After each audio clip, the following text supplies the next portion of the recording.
I'm listening to the Cranberries, pretending it's the 90s, when the most dangerous thing about me was my crush on Michael Jackson. There are some things we need to let go of in order to get closer to who we are. This is what I try to tell my mother on the phone when she doesn't notice my voice change, when she cannot see the blonde hairs growing on my chin, when she didn't hear me crying in my car because sometimes I have a difficult time committing to being seen. The poets tell me to write, and the Buddhists tell me to breathe, and the government tells me to die, and my mother tells me to live, and my students tell me to repeat myself, and this earth tells me to pay closer attention. My student brings a sword to class in the form of a pen, ink getting everywhere, much better than blood. He whispers to me at the end of class, "This is how I arm myself." I arm myself with splinters from books. I arm myself with NPR and water and that poem by Adrienne Rich that reminds me of the wrecks we climb out of. And I arm myself with love letters I hide in my notebook, and I arm myself with microphones. I'm sitting on my couch, hot chocolate down my throat, watching a movie where the character says, "I feel like a spectator in my own life." How do I walk away from a life that has already walked away from me? A human with hands like ambidextrous moons asks me what I want. What I want? My whole life has been a menu for others to choose from. What I want? I want to drain all the water in me and swim in the liquid keeping my body alive. Do the butterfly stroke because it sounds symmetrical, and gargle with the fluids that know my organs better than I ever will. I want people not to like me because I am too intense, or too smart, or too inquisitive, or too boring, rather than because of what bodies I like to sleep beside, or because the doctors and my parents and every other person who ever saw me made a mistake about who I am. And I'm just erasing what they got wrong. I want to be enough. I want to feel like a holiday and less like an affliction.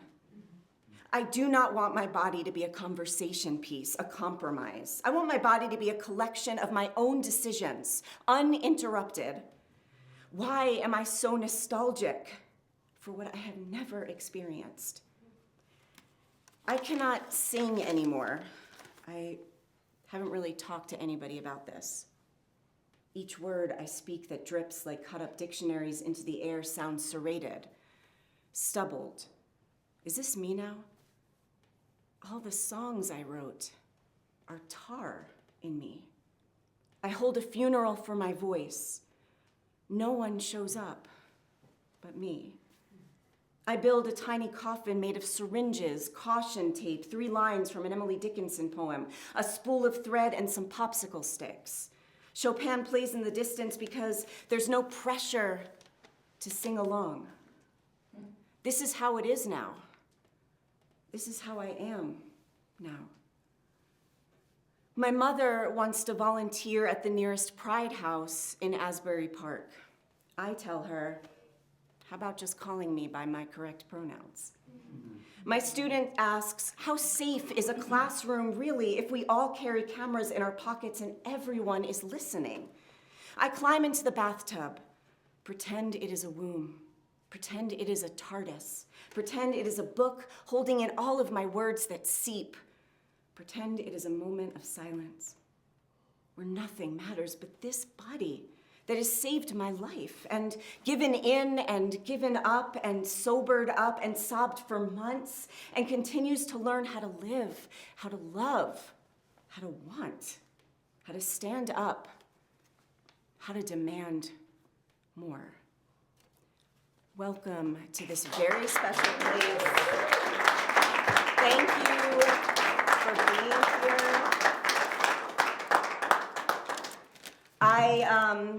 I've been really looking forward to this night. It's very difficult to be a human full stop.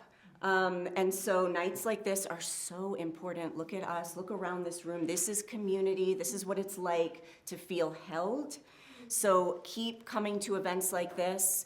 I'm gonna say thank you to Audrey a million times tonight, so I'm gonna start there because we wouldn't be here without Audrey. This is hers.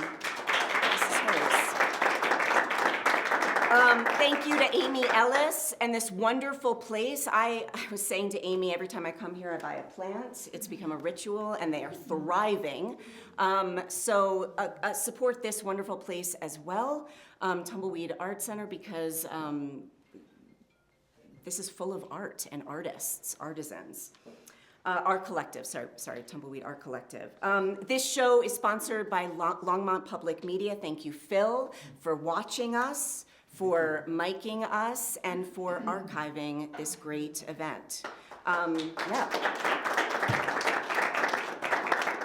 I feel like I'm traveling a little bit from the future, and I am going to tell you now that this was a great event. I feel it. I already know that it was wonderful. I laughed. Look, we're laughing. I cried. Was that a tear? Thank you for being here. If you need to use the restroom, if you go straight down to the right, you can see it. We will have an open mic, but first we have some phenomenal features. This is a curated show. We have comedy and music and poetry and storytelling. Let's see, I think that's what I'm gonna say. Longmont Public Media is offering copies of this show, and there's a YouTube channel, which is great, so that if you weren't able to make this, you can be at your home and with your pajamas on, watching what happens. All right, without further ado, I'd like to welcome our first performer. Oh, I'm so excited. Eric Renan Fishman's first book, Morty Gets Enlightened, was published through The Little Door in 2017 and reissued by Turnsoul Editions in 2021. His poems have appeared in Bombay Gin, Denver Quarterly, 20 Bellows, Tiny Spoon, Bristlecone, New Feathers Anthology, the Mid-Atlantic Review, the Boulder Weekly Newspaper, and many more. Wow, okay, I'm so glad I don't smoke. He's taught workshops for a variety of Colorado-based organizations, include Beyond Academia Free School, the Firehouse Art Center, Crestone Poem Fest, and also curates the Boulder, Denver metro area poetry calendar at boulderpoetryscene.com. Please welcome Eric to our stage.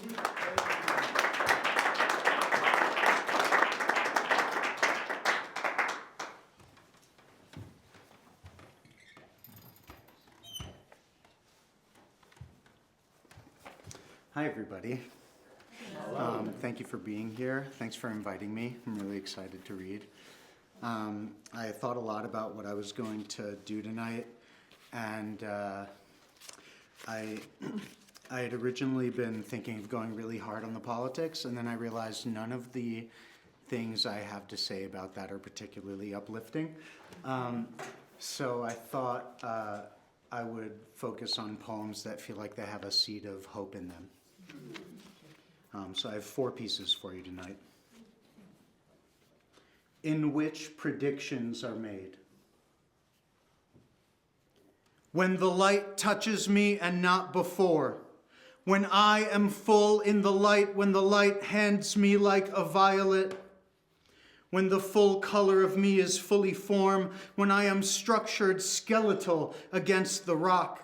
When the light buries me, drowns me, when all the trees in the light become the light, when all the stones in the dust become the dust, when I am flowered in dust, when the dust in the light washes itself away. When the mountain nods, when the last lingering cloud dusts us all in rain, when the fog exits me, when it enters, only then, when the pines needling out all colors, when the rainbow grass, when the chipmunks asking politely, when the flies, beloved, beside me. This is called Stay Away from the Dark Forest, and it's based on a piece of art made by Betsy Anderson called Forest Bathing. Do not trust the fae, they tell you. On the other side of the stones, the world falsely shimmers.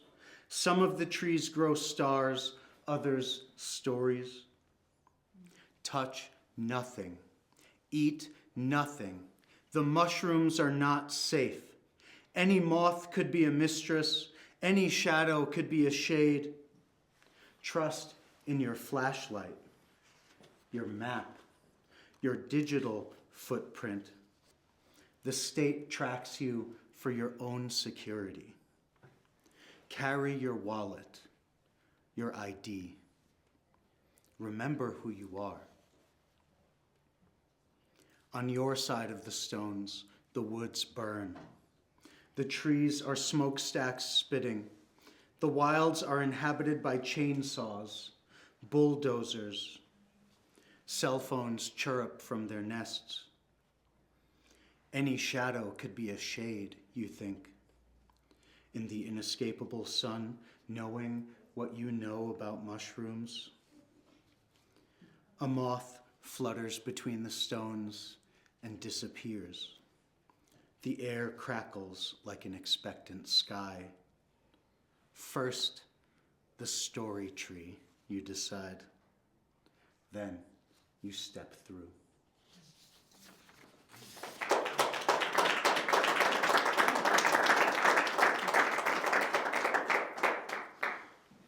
This is an older poem, and there's a reference to an older reading series in it that maybe a couple people will recognize.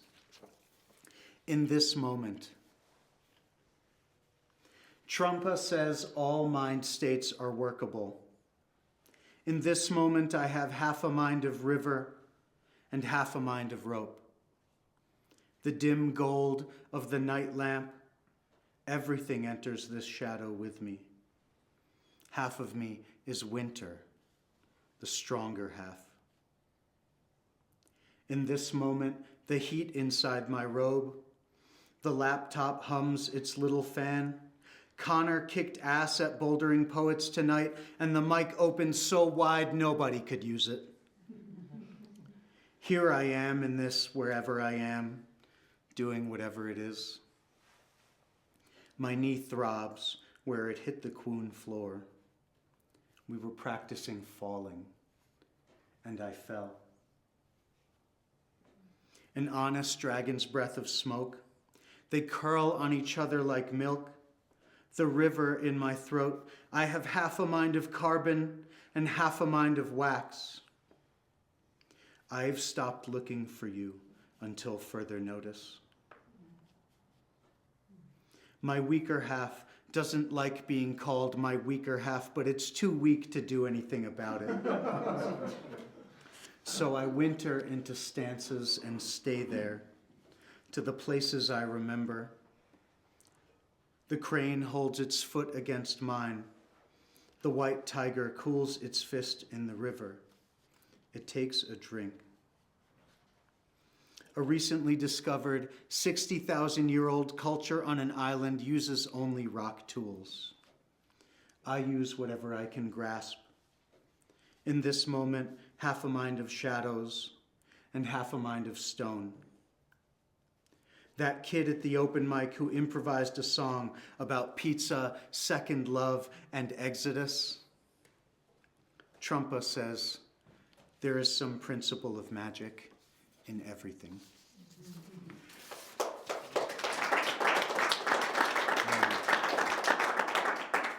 And I'll just read one more.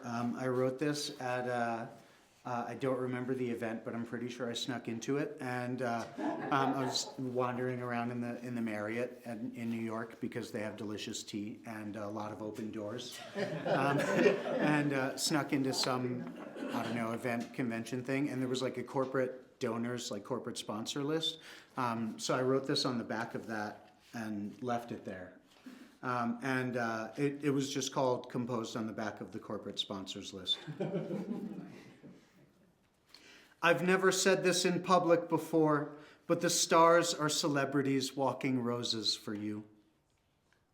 They say it isn't safe, but the starlight in your own body saves me. I carry your blessings like berries in a pouch.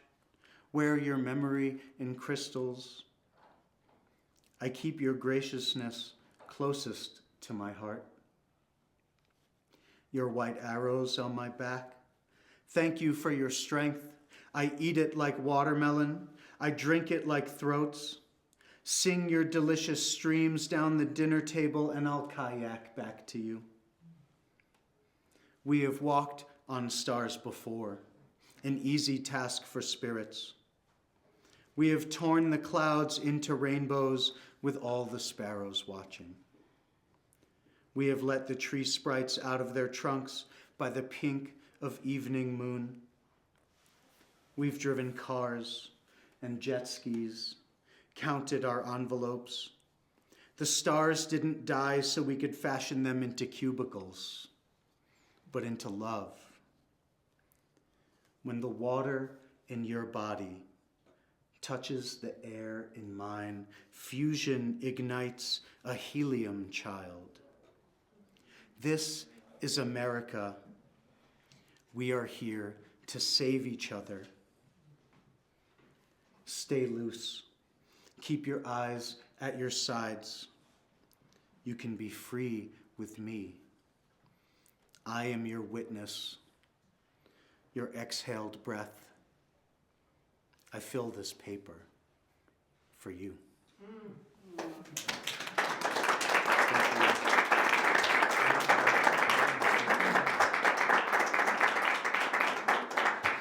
Keep it going for Eric Fishman.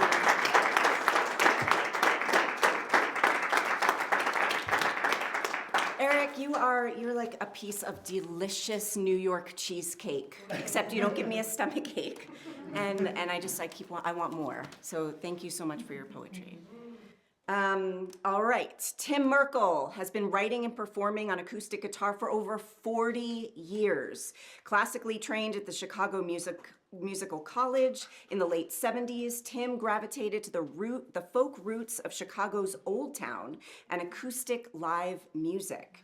He moved to Colorado in 2009 and resides in Longmont, where he records, performs, and supports other songwriters by producing live events under Tree Beard Sound Productions. You can find Tim's music on most streaming services, Spotify, iMusic, and check out his events and bookings on his website, timothymerkel.com. Please welcome him to our stage.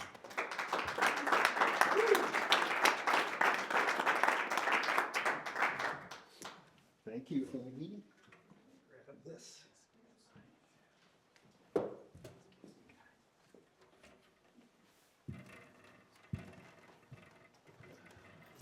So I just wrote this first song, and I'm gonna need my lyrics to kind of cheat. But I'll get rid of this. It'll be a nice spit guard for you guys.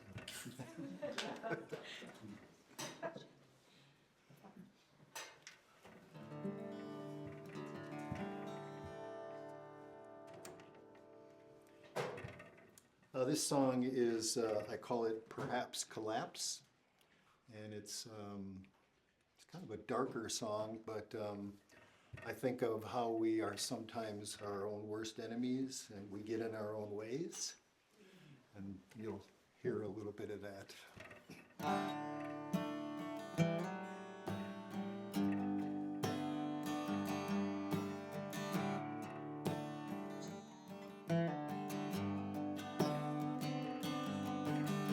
I keep hearing about total collapse, world economy, climate perhaps, dressing up for online chat.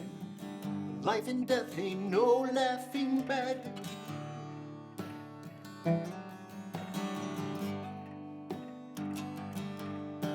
Sobering thought, planetary failure. Hope I'm with my lover, won't be able to mail her.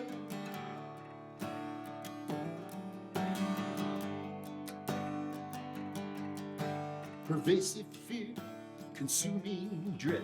I hate to be morbid, but I smell something dead. Maybe I was born for a time such as this. Perhaps I'll be a part of the fix. Before the storm, I ignore the thunder. I am the rock I should crawl out from under.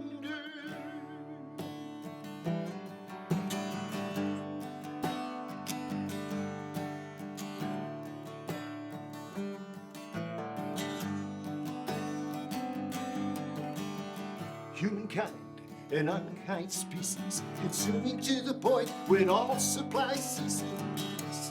Problem's big, I don't have the answer. But even child can recognize cancer. Maybe I was born for a time such as this. Perhaps I'll be a part of the fix. Total collapse, is it any wonder? I hold the sword that tears me asunder.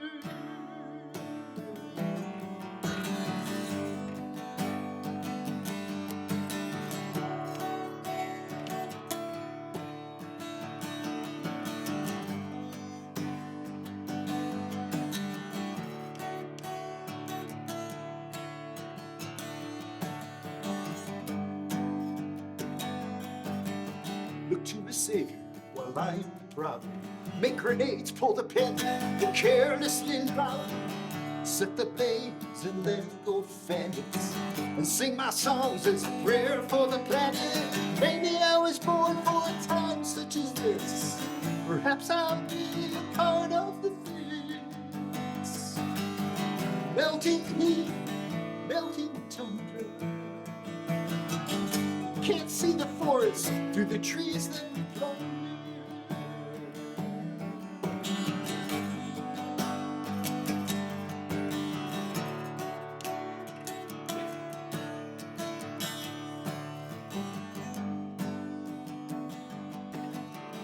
Here I sit on the shoreline as the lifeboat sails, and it's raining cats and dogs while I chase my tail.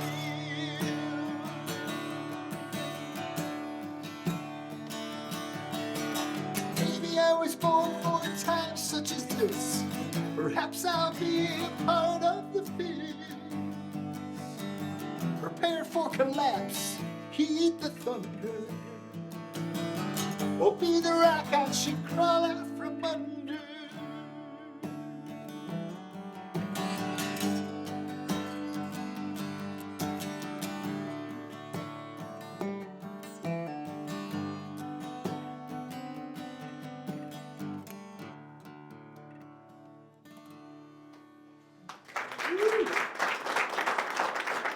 Thank you.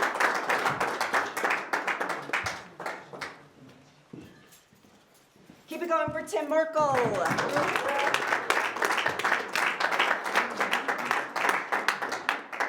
Love some live music, all right. And if you're sitting in your seats and you're like, one song? That's it? He's leaving us? He'll be back. Relax. Wow, relax. Okay.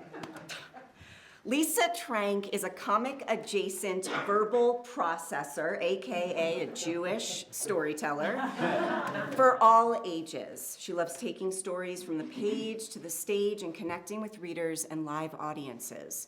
From children's literature to life stories, she brings it with love, authenticity, and hopefully some laughs.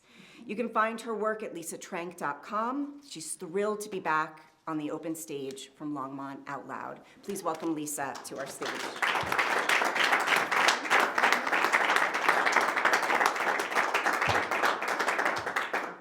What, gosh, I think I have to sit down at least to start. Oh, okay. So the last time I was here was a particularly challenging time in my life. My mother, my 93-year-old mother, was what they say actively dying, which is like such a bizarre phrase. And so, well, unfortunately for her, you know, she's no longer actively dying. She's moved on to a different realm. And here I am, you know, back at it as she would want me to be. So one of the things of the many remarkable parts of my mother was that she was highly vigilant about taking care of herself. I mean, like, the woman loved going to the doctor. Like, she was like one of the OG doctor fangirls. Like, it was unbelievable. And now I can stand because I'm not afraid anymore. And you know what? Like, it didn't matter what specialty, you know, or what doctor she was going. They all had one thing in common. They were all lovely, right? So, you know, so I want to honor her legacy and the example that she set of, you know, taking good care of myself. So I make an appointment with my doctor for my annual physical, right? So, you know, it's a new nurse practitioner, and I meet her, and yes, she's lovely. And we're talking, and she's asking me, you know, the questions they ask you at the beginning, you know. She was very kind, you know, how are you post-mom? You know, she asked me about my husband. He goes to the same practice, right?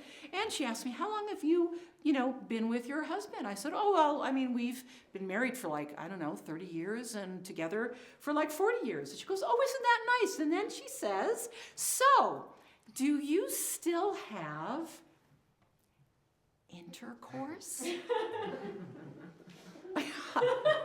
And I'm looking at this formerly lovely woman, and I'm like, are you fucking kidding me? I know I'm in my 60s, I'm a Medicare mom, but do you not think that I fuck and I'm fuckable? And this is not a survey, I'm not looking for any input from anybody.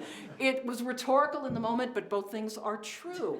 So that's all going on in my head at that moment. And I don't say any of it because, my mother didn't raise me to be impolite. So instead I say, yes. However, looking back, I probably said it more like a middle school girl, yeah, So I'm recovering from this question. It's not like she asked me about my sexual life, were there issues, how was it? She questioned whether or not it existed. So I'm in a state of shock, and then she hits me with the next thing. So your last pap smear was in November of 2022.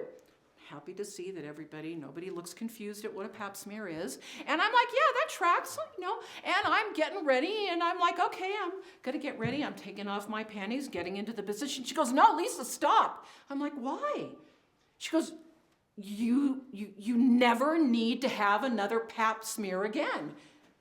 And I say to her, why? She goes, because you're over 65. So she takes me off to go get my blood work. And because I'm a curious person and because I'm really annoyed, I'm, go online and I look up 65, pap smear, hit the enter while I'm waiting for the tech. And it comes up with, yes, in fact, at the age of 65 and older, the medical community has decided that women don't need to get pap smears. And because both things can be true at the same time, the rule of opposites, 20% of women who get uterine, cervical, or ovarian cancer are, guess what? Over 65. So I stumble out of this appointment, right? I'm gobsmacked at this. And what I realize is in that moment, I am having this microcosm experience of what I am calling the Erasure Project. Okay, you guys might know it by its more popular name, Project 2025. Such a fucking stupid name, right? It's like Project Runway. No, Project Erasure. Right? That's what we're living in under. And I just had that experience in my doctor's office where in the scope of a 20-minute session and for a $20 copay, my libido and pleasure and reproductive system has been erased and considered no longer to be medically viable. So, I use my option to call a friend. And I call a friend and I say, I just had the most fucked up doctor's appointment I think I've ever had, and I need to laugh because that's my coping mechanism, right? When the going gets tough, I need to laugh. And what I realize is that I kind of look at life like it's right now, like we're on this big whiteboard, right? And it just keeps getting whiter and bigger, and there's this enormous eraser, a dry eraser that's kind of like in the shape of a SpaceX rocket, and they're just like big swaths they're just trying as hard as they can to erase as many of our precious beings and us as possible. So I need a laugh. I said to my friend, hey, I hear that there's this group of comics and they're all moms. Let's go see that, all right? So we show up, I show up to the venue, I walk in and I am like, oh my God, this place is packed to the gills, right? Women of all different shapes and sizes. And I'm like, this is going to soothe my soul. It's gonna make me feel better from that experience that I just had earlier today. And I order a drink, I sit down, my friend is with me, and by the third comic, I turn to her and I mom whisper. And so I think everybody, do you know what a mom whisper is? Okay, so it's like, I'm really good at it because my kids were so naughty and we insisted on always taking them to places where you shouldn't bring kids, like classical music concerts or like to a house of worship. And so a mom whisper is where your mother is really pissed off, but she's somewhere where she can't really yell at you, so she's got to talk to you in that mom whisper. And it's like breaks sound barriers, it just cuts through glass. There's nothing whisper about a mom whisper. So I turn to my friend, also a mom, and I say, are we at a comedy show or are we ordering fucking sandwiches in a New York deli? And about 3 tables turn around and stare at me. And I get shushed, of course. And the reason that I said that is because by the third comic, women's bodies had been denigrated to such, their bodies were the subject of the humor, to the point where they were referring to their vagina like it was processed meat, roast beef, pastrami, beef fucking jerky. And I am right back in the doctor's office because it's another moment where there's erasure, except we're erasing each other and we're regurgitating this toxic, these toxic messages that we've been absorbing our entire life. And, I'm not looking to cancel humor. I love to laugh. I love to make people laugh. It's very seductive. It makes me feel, as good as intercourse, right? And I love it. Okay, so, rather than telling you, I'm going to show you, so give me just a second. Hi, I'm Lisa Trank, and I'm a 66-year-old rapidly aging woman. And I woke up this morning and my eyebrows were gone, and I used so much concealer that they've named an aisle after me at Ulta. And oh, let's not talk about my pubic hairs, because I have barely enough for a comb-over. Okay, right? It's ridiculous, right? I know, it's ridiculous. And I know that I can go out there and I can get up on stage and I can get as big a laugh as all of those comics got in those moments. But I'm not willing to do that because I don't want to contribute to that narrative, because it's a narrative that's based on degradation, and it's at my expense and it is at a lot of other people's expense. All right? So here's what I want. I want to help create a comic narrative that supports, that uplifts, that is sharp, wickedly sharp, that pushes the edge as far as anything else, but is not at other people's expenses.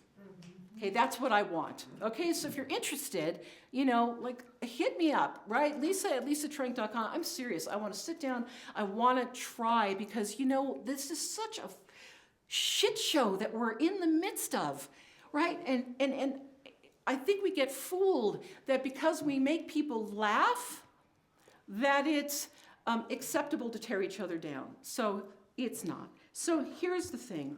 I got one more bit of advice before I step off this stage.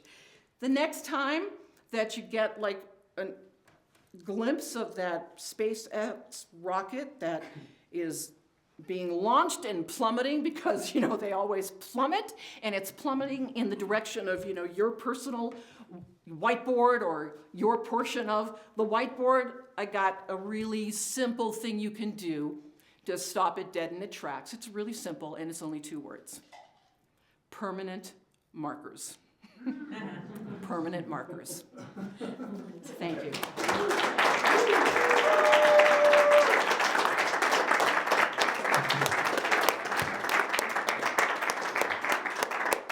Thank you, Lisa Trank. Ooh, heartwarming. Okay. Please welcome back to the stage Tim Merkel.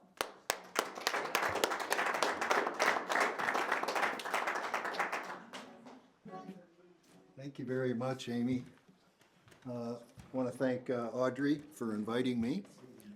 It's my first time here. How many people, this is the first time you've been to the collective? 2, 3.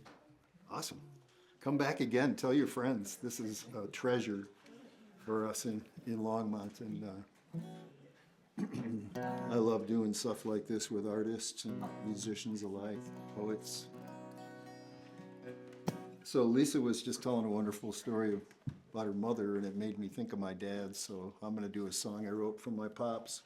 He was a 90-year-old Marine in 2019, and I was sitting right by his bedside after being there with him over a couple of years that he had left, and saw him breathe his last, and it was a very special moment, first time I'd ever seen anybody die right in front of me. And on the plane home from Rochester, New York, where that happened, these lyrics came to me. My dad was, he had 7 children. He was one of 12 children. All his life, he wanted to be a veterinarian, and he just couldn't. He never went to school. He had to work his ass off as a salesperson just to feed us and clothe us. But he loved fun, he loved animals, and some of that is just kind of woven throughout the song. It's called My Beautiful Marine.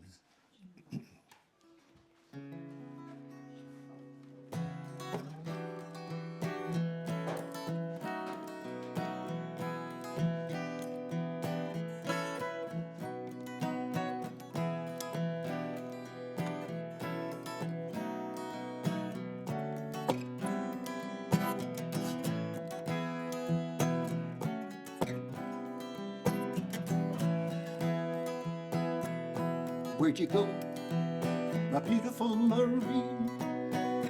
Once bigger than life, you no longer see. Where'd you go, my beautiful Marine? You were right in front of me. You were right in front of me.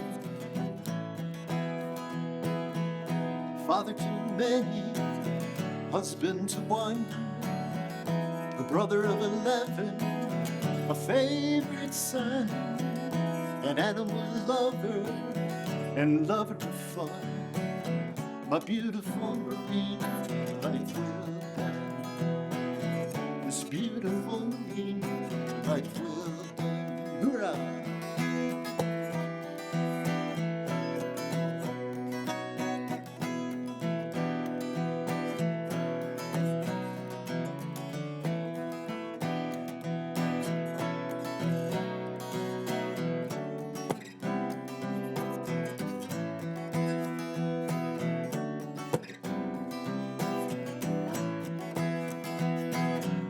90 years came and they went, times of reflection, this time well spent. Though family scattered, they strongly resolved, this beautiful Marine stayed involved.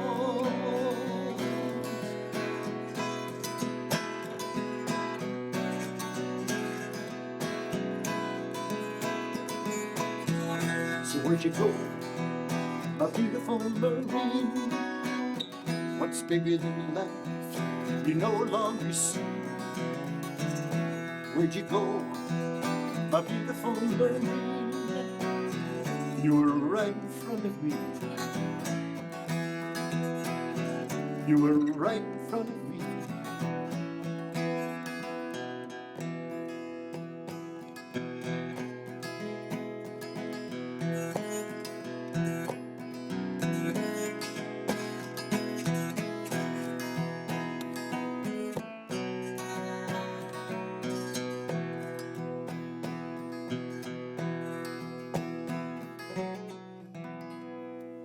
For Guy Merkel. Thank you.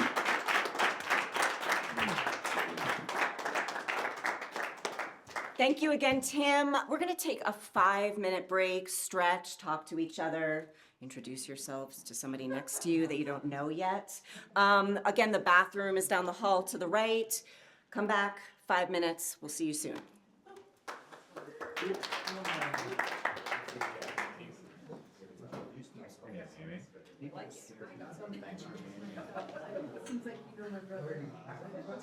Here we are.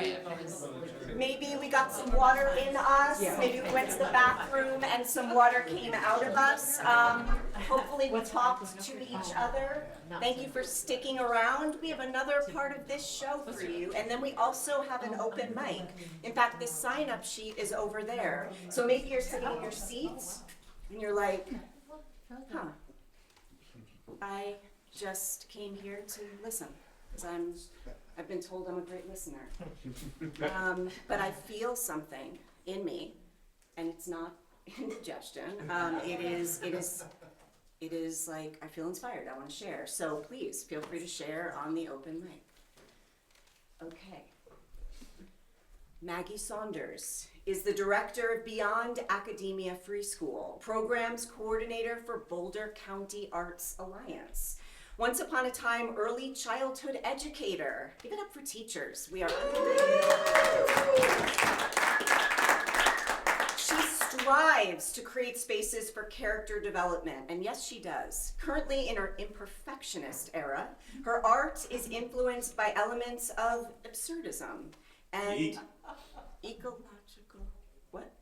and ecological system theory. She firmly believes everyone should be 5 minutes late for the sake of slowing down. Please, thank you for reminding us. Please welcome Maggie to our stage.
Whoa.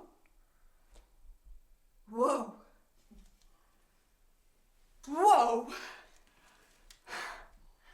Sound dripped out of the mouth in double knot tongue ties, gasping for consciousness, searching for consonants. This body, this mouth, mesmerizing.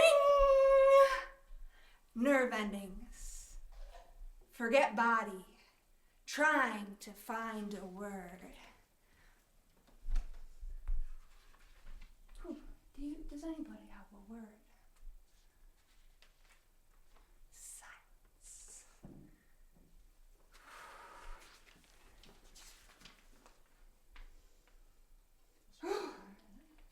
Echo! Echo! Where is it? Try to catch it as it runs away. Grasp around waist, squeeze inner flame, feel it explode below belly button. Navel center burns. Ow! Remember discovering fire. Ears covered, it's crackling, sneaks in between fingertips. Try to exhale. Every repressed nerve trembles.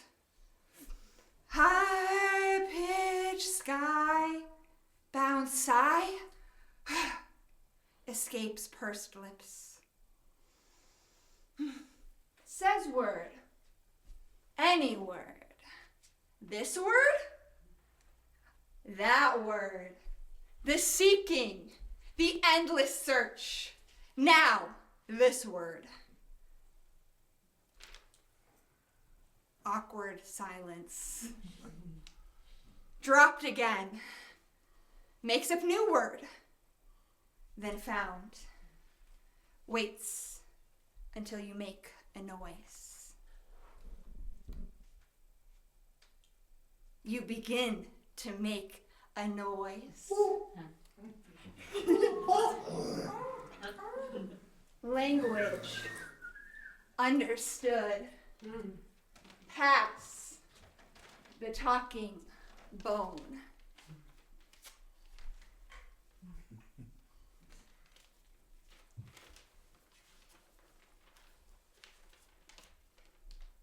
Hugh shares their spit, flicks it down, syncopated drops of staccato, syncopated drops of primordial sound into sacred staccato rain. Climb branches of consonants, bite, crisp young assonance, bow to the timeless nature of ephemeral language.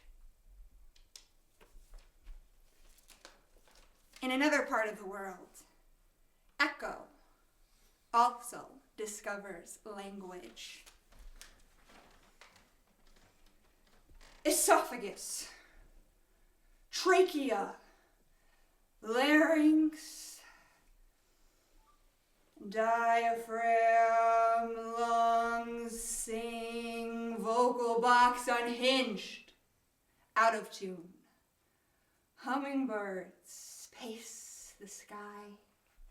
Frenetic wings hunger beyond the rumblings. Frantic saliva seeks jitterbug gibberish. Jitterbug gibberish, jitterbug gibberish, jitterbug. Ba-dum-bum-bum, jitterbug, oh, tell me why. Hugh meets echo.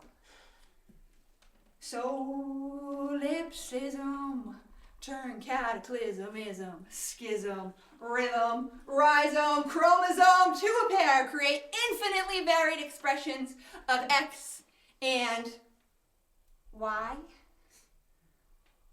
Y and X. XX. YY.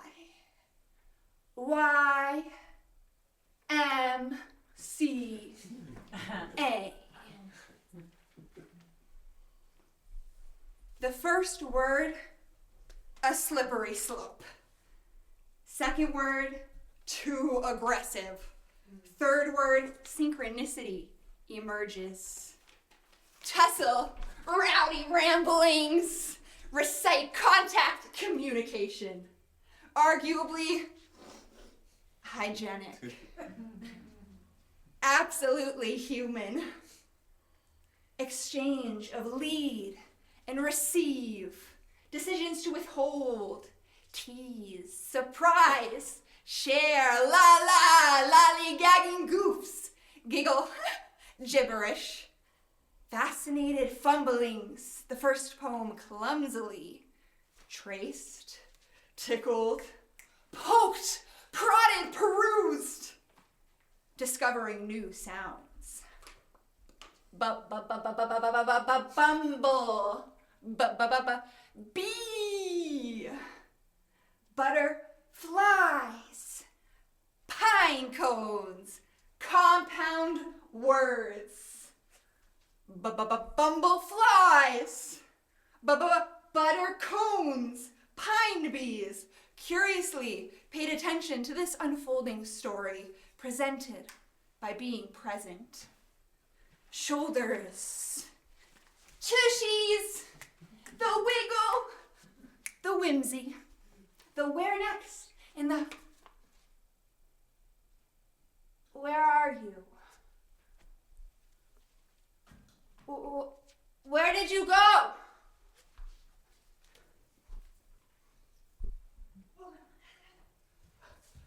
Boom! Ah! Vocalized symbols universally misunderstood. Kick rocks! Throw rocks! You anger! You anger! She anger! He anger to anger! To rage! Is everything okay? Withhold the release. Say thank you. Then retreat. Clench repressed intensity until it rises to the cracks of primal panties in a bunch. One day, we may be capable of deep breath, sigh, release. Until then, we are scared shitless. This system fight because it knows flight. This system flight because it knows fight. The apocalypse of each passing moment. Act 3. 1 eon, less than the beginning of time, only binary, until a renegade emerged. Reverberation. Echo, echoed. Back. Reason without a rhyme, humans with bad sense of time, tongues dropped sounds, juggling brain cells, trail blazing this uncertain path. Thank you so much, and as we trailblaze this uncertain path, let's all remember that we've been making it all up this whole time. We made believe a future and then we became it. So let's keep making it all up, regardless of what other people are making up. What future will we create? Thank you.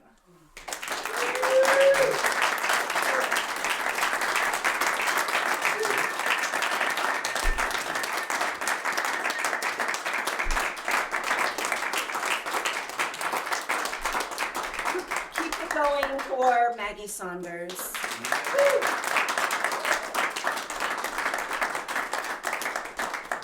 Wild, wild forestry poetics. Please welcome Tim Merkel back to the stage.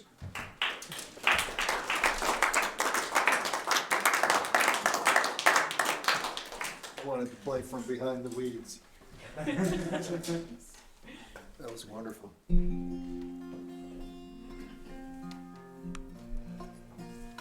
So I moved out here from Chicago, and all my life out there in the concrete jungle next to the lake, I dreamed of seeing the mountains. I'd never seen them. And when I came out here chasing my high school sweetheart,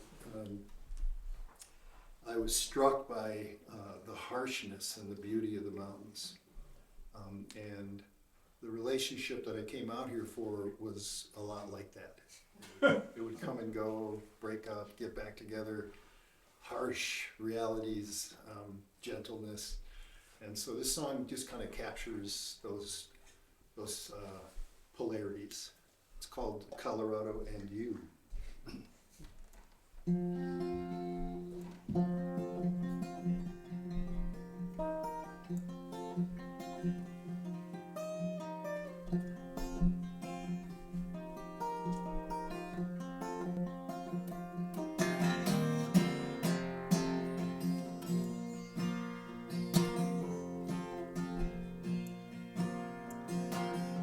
morning sun on the flat irons splatters and spreads. My thoughts of you are as sunrise on the breeze,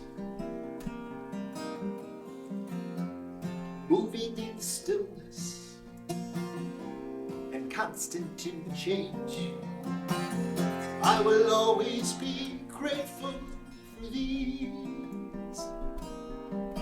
Colorado and you.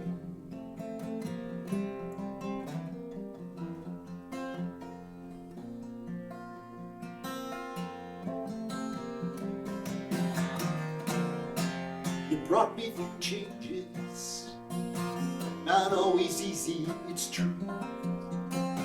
But I don't regret life's difficulties.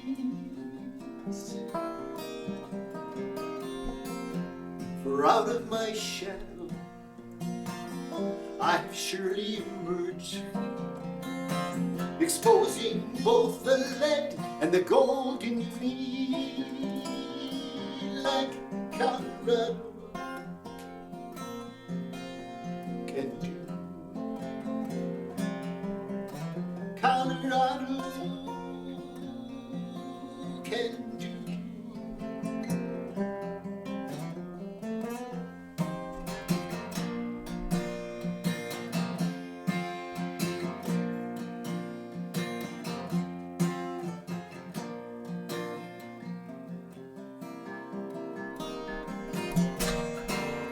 Harsh and heavy is great, and bitter brush delicate. The spice of life is such variety. The air thinning of pine scents at 12,000 feet. So scary and so safe at once to me, like Colorado and you. Colorado and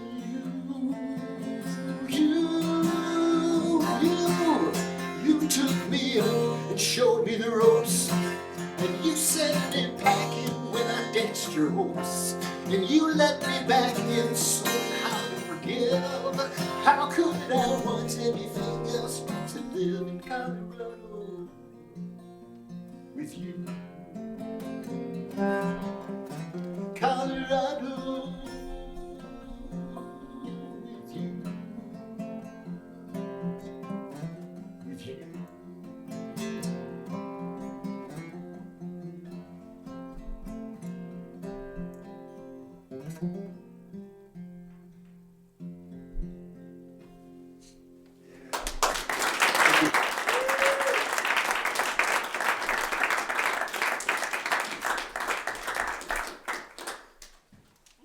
Once again, give it up for Tim Merkel.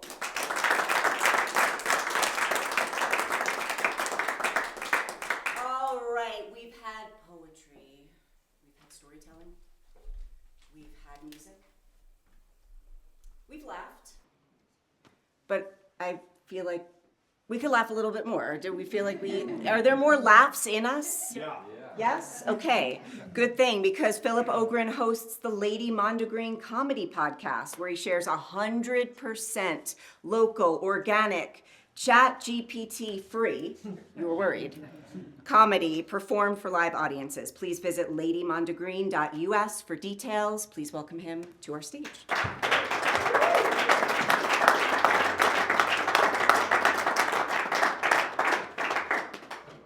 I'm gonna try something I've never done before. I'm gonna do stand-up comedy sitting down. See how that works. I'll admit I'm a little out of sorts after hearing Lisa's admonition for stand-up comedians. I was gonna do my my Pamela Anderson t-shirt removal technique bit, but I didn't think you would like it, so I've been scrambling to come up with something else. I was at the grocery store a while back, and I found a ham in the discount meat section. Had about 5 price tags slapped on it. and the one on the top said $12. And so I snatched that thing up. It was more of a, two-handed hoist because it was a 20-pound ham, so not a bad price. Not bad at all. But then I debated whether I should put it in my cart or not, or carry it out over my shoulder like a proud hunter-gatherer. I don't know why I was proud of it, but I kind of was. Maybe it was because I had just caught it with my bare hands, I guess. I took it home and started carving it up, put about 15 pounds of it in the freezer, set some aside for my dinner. I had the most delicious grilled cheese and ham sandwich, which I would have really enjoyed, except like a ding dong. I clicked on a video that a friend had sent me. I could tell by the thumbnail that this was not going to be nearly naked young people bouncing around on trampolines or some other wholesome activity.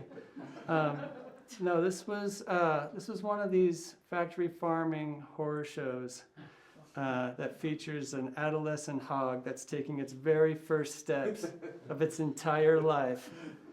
And it goes down the chute there to the guillotine. Like, fuck. This is gonna sound like a humble brag. I don't think this makes me a better person or anything, but when I eat ham, I like to imagine it's from a hog that was pasture raised on a small local organic farm. It's been fed apples and carrots by hand by a little redheaded girl with freckles and pigtails. And maybe its best friend is a brown barn spider named Charlotte, who just, really just didn't try hard enough, if you know what I mean. But as I was watching that video, it occurred to me that like my bucolic imagination probably isn't alleviating any actual animal suffering, especially at 60 cents a pound. So I decided that I was going to give up factory farmed animal food products. And so when the McDonald's in my neighborhood got torn down, I was like, sweet, good riddance. I don't need that shit in my diet. About 6 months later, I realized they were just clearing out the old building to make room for a new building. And I was like, oh, thank God. 'Cause I love me some McDonald's from time to time. I don't know what's wrong with me. I'm trying to be a healthy eater and a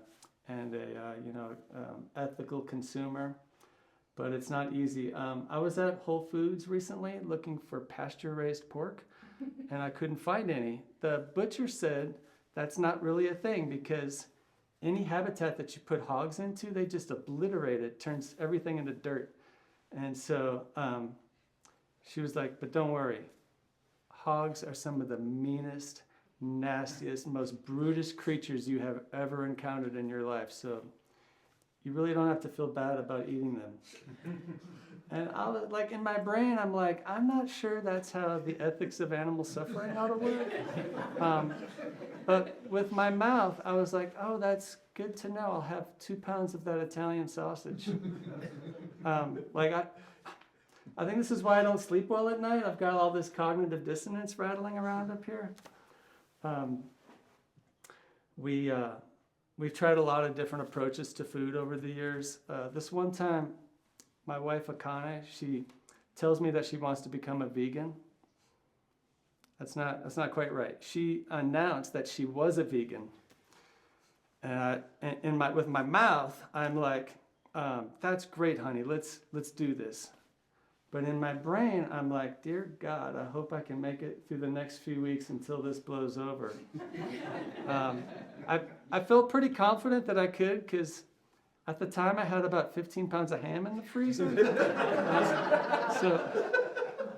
And by the way, this is why I save bacon fat in a 4-cup jar. It's because it is so good for frying out veggie burgers.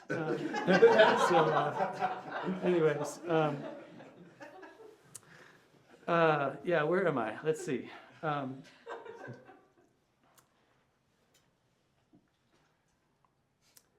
About a minute later, the doorbell rang, and it was DoorDash with a sack of cheeseburgers. I was like, honey, did you order cheeseburgers on DoorDash? She's like, yep, sure did. And I'm like, and then you became a vegan? Yep, that's right.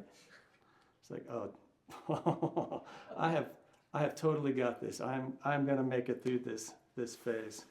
By the way, if you ever want to eat a cheeseburger completely guilt-free, here's what you do. Just with all the sincerity you can muster, just imagine it's your very, very last one. That's what I do. It works every time.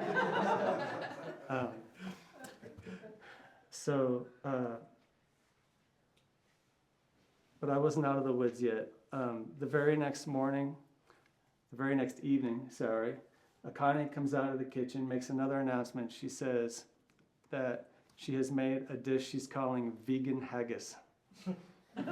Vegan haggis. Guys, if I ever get around to becoming a vegan, there is a long list of foods I'm really, really going to miss. Haggis is not on that list. I'm not sure I've ever even had it, so I don't see the point in having a meatless alternative to it. But actually, it wasn't that bad. If you like red lentils that have been slow cooked with oatmeal and mushrooms until it's congealed into a substance not unlike a very rubbery meatloaf, then if that's your thing, yeah, you might really love Akane's vegan haggis. But I guess I would warn caution before serving it to your Scottish uncle. Blimey, what did you call this? I think now is a perfectly reasonable time to lie. Maybe call it something else. I don't know. Put a little paprika on it. Serve it with pita chips. Call it hummus or baba ganoush. Doesn't matter. He'll never know the difference. He's Scottish. So yeah, I really have been trying hard to reduce my environmental footprint on the earth. I gave up my car about 9 years ago, and every weekend I fill up my little bike trailer full of empty jars that I take to my local zero-waste grocery store called Nude Foods. Don't get too excited. It is not a clothing optional grocery store. I found that out the hard way. I don't think it's really fair because all their advertising features naked people. But anyways, meanwhile, my 20-year-old stepson is buying cases of stylized hipster soda water on Amazon. Shows up in these 20-pound boxes. And I don't know if you've ever contemplated the possibility of micromanaging the consumer habits of your adult stepchild. That's not something I'm interested in doing, even if it might save the planet. Because I'm not convinced that the giant barrel of single-use containers we set out every 2 weeks for the recycles is helping the planet at all. But I wish that I could get people excited about reducing and reusing just as much as absolutely physically possible, but I don't know how to get people jazzed about that. Excuse me.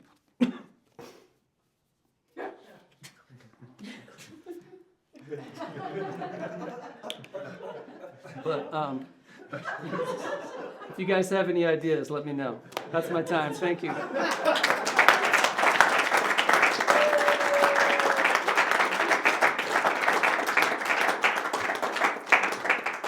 What an exit.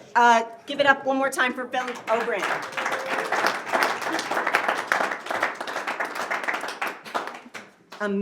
A very meaty set. Had to. We are going to roll right through into our open mic, but give it up for all our wonderful features tonight. Who entertained you. They were vulnerable with you, and they're not going to call you tomorrow morning. So you know what? It's just a one-time thing. It's a one-night stand of entertainment. That's how I like it, actually. Okay, so for our open mic, we do ask that you do one song or one poem, 3 minutes. It is being filmed as we see, so you walking on stage is letting us know you're okay with that. And let's be respectful to each other. We know how vulnerable and hard it is to get up here and share whatever's going to be shared. I have no idea. I'm so excited.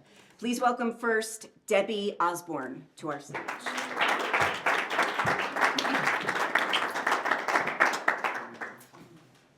I'm fresh off the slopes at Copper Mountain. Oh, it was great. And I just had to write this poem about it. And it's called Soliloquy. My heart was so full of joy today, I started to cry. And I had to stop in my tracks to acknowledge the moment. A few weeks ago, I could not have imagined being here on this slope, headed downhill into the white. But thanks to modern medicine, I was there, crying with gratitude, absorbing the bluest blue of the sky, the crispness of the air, the scrunch of the snow, and feeling bold and whole for the first time in a long time. I am not done yet. This process of growing older gracefully challenges my being completely. I will resist. I will not be deterred. I will not go down easy.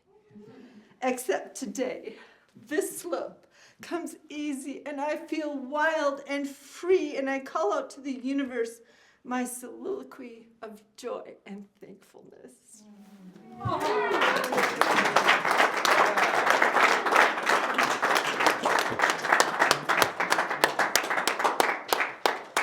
Debbie, that was so wonderful.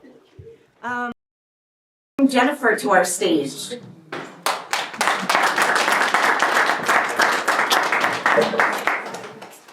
So, I'm here purely selfishly because my mother, she died 7 years ago after about 8 years of Alzheimer's, and taking care of her and watching her disintegrate really was exhausting and painful and upending and unending. And I loved her, and I didn't really talk about my pain or challenge a lot while it was happening, but I guess I found a few minutes to write this poem in 2016. And I'm just making you listen and witness it. So it's called Mother of Mine. We can't let her go, this mother of mine, which hasn't stopped her from leaving us bit by tiny bit. The gods nibble pieces of her brain like a mouse munching on a hunk of tasty French cheese. They leave us feeling a cruel ache punched to the gut. Her body is outwardly intact while the disease devours her brain. She doesn't even seem to notice that she no longer lives at home. She knows how to make jokes, and clever ones at that.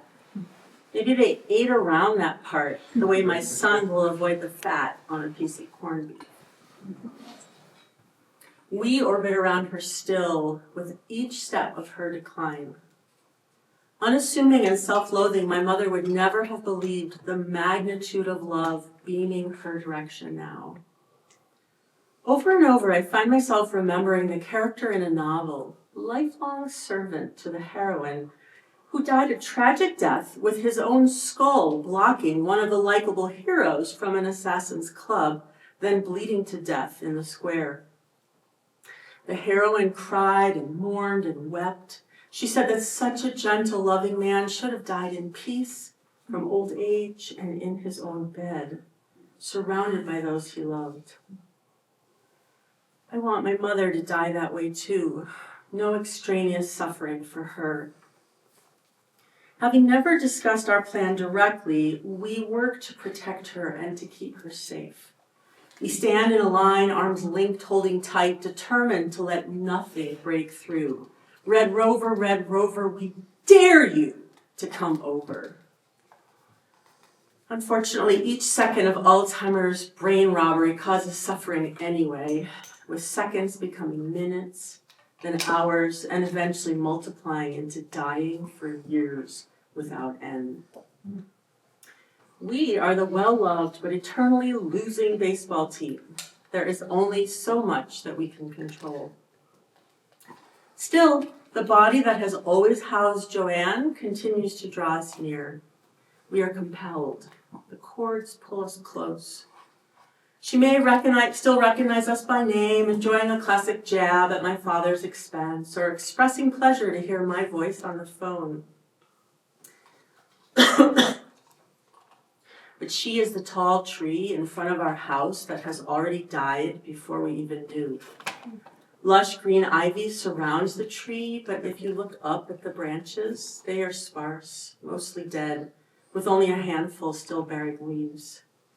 In the springtime, rain and sun enter the earth, causing sleeping, waiting seeds to burst forth and grow with wild abandon all summer long. In the fall, the same rain and sun may simply prolong a plant's life while it waits to turn around, drop its leaves, and eventually be buried in a blanket of cold white snow. We are fooled by the green ivy that surrounds my mother. If we look up, we will see that she too is mostly gone. Still, we will suck the straw with all our might. So thirsty are we for the remaining drops of Joanne. She has never been comfortable in her body, but it is all we have left at the moment. We won't let go before time is officially up. Shower her with love. Love her until the end. Holding hands, a loving voice, the cards, the calls, the visits. We will shower her with our love. We will work to keep her safe. Other families are accumulating achievements. Ours is accumulating compassion. It seems quite honestly like a poor consolation, but it is all we have been given to work with for now.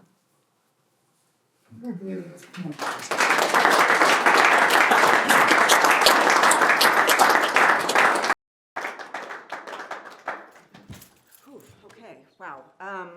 That was incredible. Give it up one more time for Jennifer.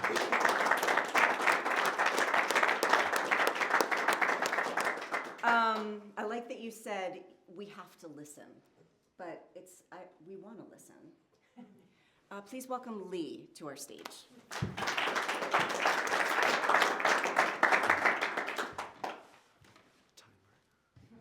Two poems for you. This one's called No Flag. I pledge allegiance to no flag with no nations for it to stand on, to no lies promised me in parched documents, and they were promised. Will freedom ever ring through the Mississippi, the Rio Grande, the Hudson River of my home? I had a dream it could.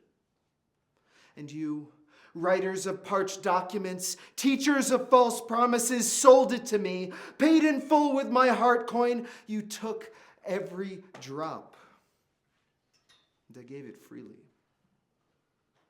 You held me in hope, possibility, said we were the light against the shadows when we printed shadows in factories, gave them as gifts to the world, as proofs of our greatness. One nation, under bombs, with liberty and justice only for the few who hold the detonators. And as the rocket's red glare, I knew our flag was no longer there, at least not for me. It left me the day you put children in cages at the border. I pledge allegiance to life. Can you see? Oh, say, can you see? It was never about anything else, or did you forget? The only truth that ever was self-evident.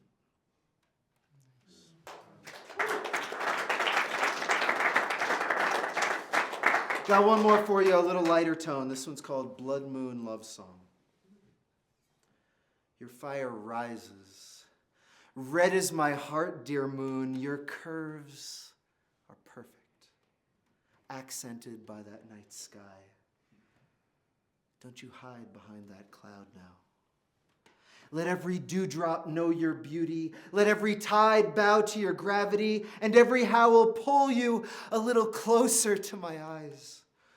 Moon, do you have a number where I can call you? a stellar address where I might find you. I would give them all, every flower on every tree that tastes your silver light, if you would be mine for one night. A chariot of starlight awaits. Tomorrow, same time, same place. There is no day before your night, not for me. In the morning I'll dream until your rise awakens me, your memory, the milk of sleep. My veins filled with your silver mystery. We are made of stardust, aren't we? So let us drink in fullness and become unity, as we always were and were always meant to be.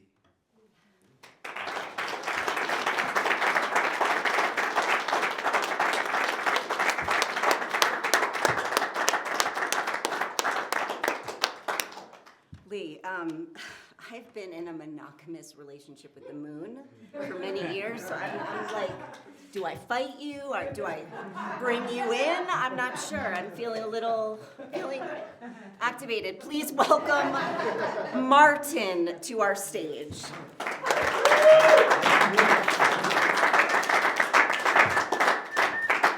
I'm not a poet, I never write. And I missed the prompt. What the hell was the prompt? I missed the prompt. Was it write a kind letter to your inner child? Christ, how many times are we going to write letters to our inner child? I'm not sure. I feel like I've been in convo with my inner child most of the day, and they need a break. I've sent them to bed without any supper and a firm spank on the ass. It's okay. They like it that way. You're a good boy. You need a bath. God, you've been out so long. Your hair is uncombed and covered in mud. It's winter. What have you done? Have you been running naked through the neighbor's yard again? I admire your freedom, your bold sense to emote. Yes, it's okay to cry. Cry, scream. Daddy's given up too. The people next door told us a lie. I wanted to feel, to sing, and be alive. Thanks for the kick and the punch in the groin. Now I know I'm alive.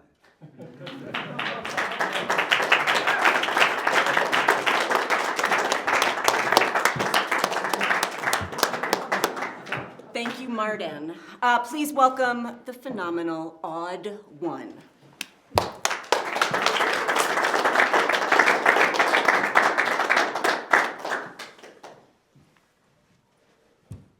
Hi, everybody.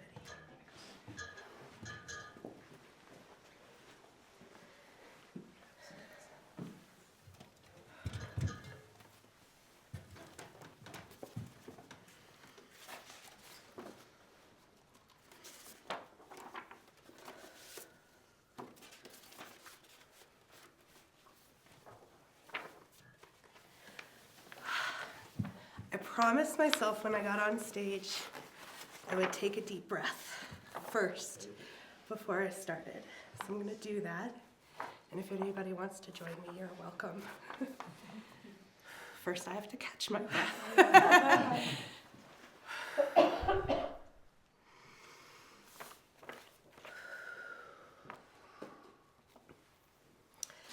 How the Odd One saved me.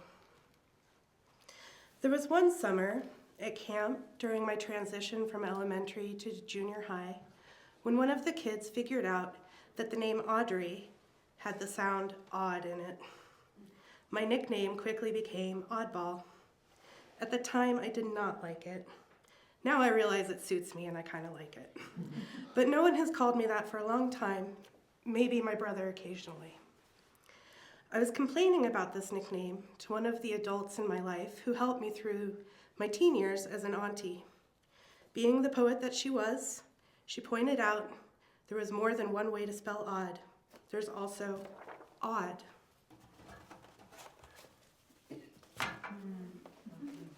Oh, I love a good pun. I do. And as she pointed out, I was a person who very much walked through the life in awe. She helped me claim my nickname by turning it into something I cherished and was proud of. I entered junior high with a strong rebranding campaign, and by the end of my 7th grade year, most knew me as Oddball. That's how they would spell it on notes or in yearbooks. And the people I knew well, they called me Oddball. Odd for short. I was the odd one.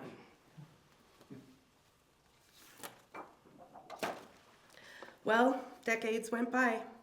Nicknames faded and were replaced by stage names. After moving around the country, studying and performing improv, I moved back to Longmont. I was developing an interactive art installation that was all about experiencing emotions through color. In doing research for the project, I discovered the concept of emotional color wheels.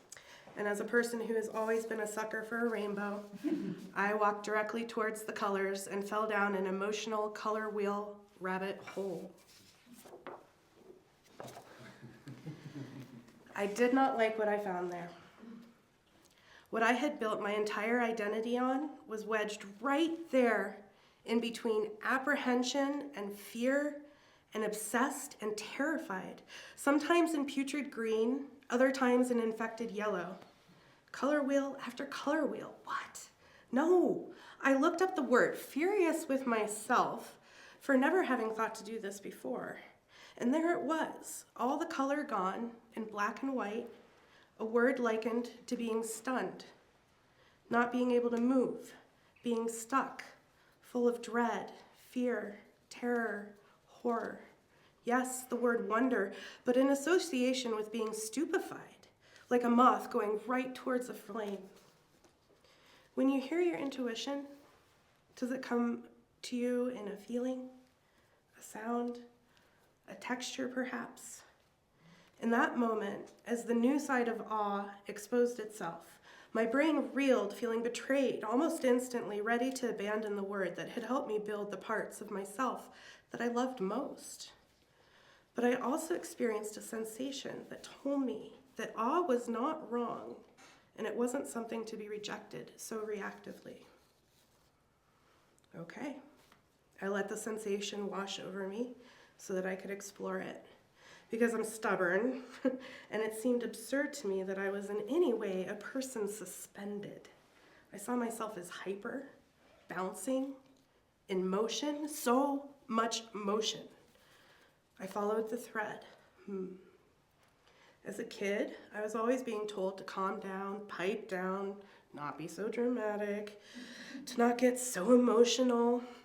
My nickname in soccer was Animal, after the Muppet. I began to remember the constant directive to sit up straight, cross my legs, my hands, but not my eyes, to be seen but not heard, to behave, be quiet, be a young woman, be a young lady. It started to creep into the peripheral of my consciousness, a record of the first part of my childhood. The expectation to behave a way that was not authentic to myself. The disappointment in the adults around me when I chose to follow my own needs. The disappointment I had in myself when I would think, surely someone will finally understand me if I only say it loud enough, demanding to be heard through tears. Not being received, not being recognized. I must not have done it correctly. The sound of my mother's laughter echoed in my ears, shoving me back into a box, me expressing a passion for being a scientist, a pilot, an astronaut. Oh, honey, you're not smart enough. You're a girl. She was so nice about it. The only time she was nice, now that I think about it. I began to remember the unbearable sensation of constant pressure and oppression, both literal and figurative, physical and mental. I began to remember how that went on through my childhood until I couldn't bear it anymore, and ultimately surrendered, allowing it to collapse in me, on me, implode, a white light, a darkness, a clearing in the forest, a night sky, and there, the stars, and me gazing at them in awe.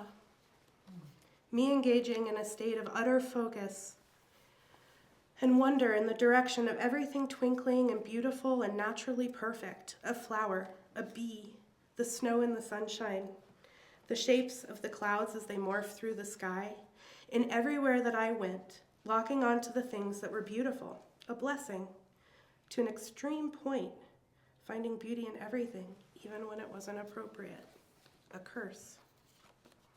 That moment that everything connected, that is the moment that I began to wake up. It was both sudden and gradual. The connection was instant. The damage was so deep it took a decade to lead to the greater epiphany of it all, a decade and counting, to be honest. My awe had a partner. It went by the name Shock. The shock was my childhood, and the awe was how I survived it. I was the odd one. So why does any of this matter? Well, because I couldn't begin to unwrap the inherently oppressive part of my being that was clinging to my heart and clouding my brain until I identified that it existed. I couldn't identify it unless I admitted that I saw it and that it was indeed there, as much as it hurt to see. As confusing as it was to realize that the people I grew up sharing a house with were not the people I thought they were. You see, I lived much of my childhood in Boulder, the child of a poet and an artist. Hippie, bohemian, new agers contacting spirit guides and drumming through their shamanic journeys. I learned to open my chakras with crystals and how to clear my aura with sage in 2nd grade. All of this had led me to believe that I was amongst open thinkers who saw value in all people, who felt equal to all beings on earth, who welcomed all humans into their homes and hearts unconditionally.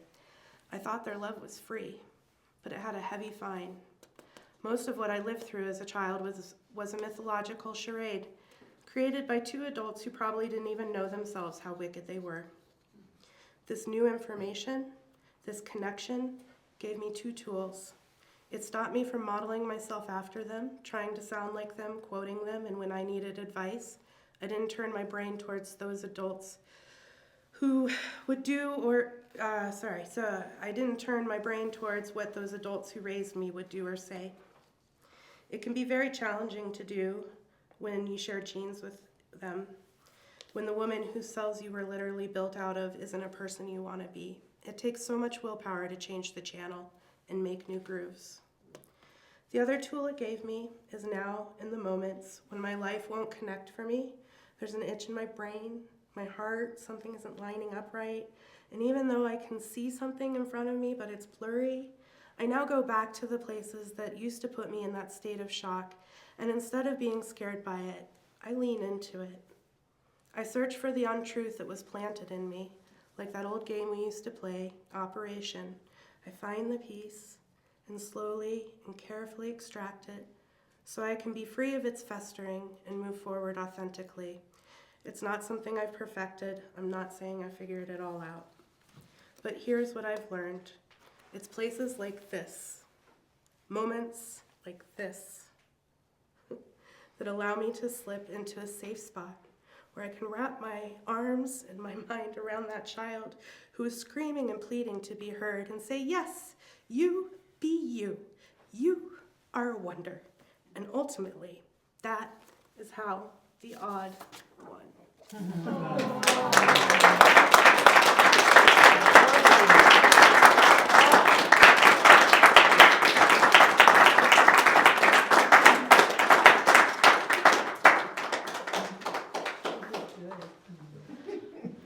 Keep it going for odd.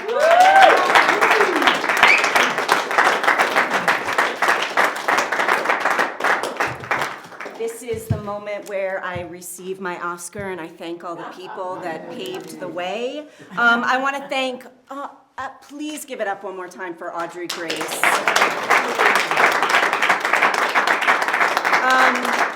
There are QR codes everywhere. There is an event tomorrow night at Longmont Public Media for an evening of comedy improv and live music. Go to longmontoutloud.com to learn more, or as I said, grab a card. Come back next month for this, February 27th. If you're sitting in your seat and you're like, dang, I want to be up there for a significant amount of time.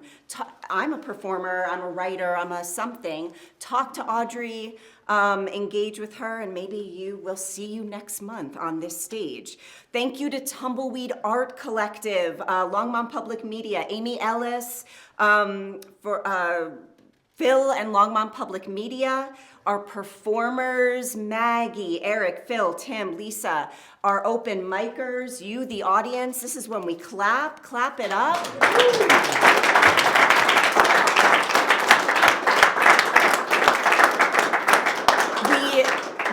We cannot do this without an audience. We cannot do this without community organizers. We cannot do this without allowing our creative minds and imaginations to roam free and be messy. So thank you again for being here. My name is Amy. Your name is you. Get home safely.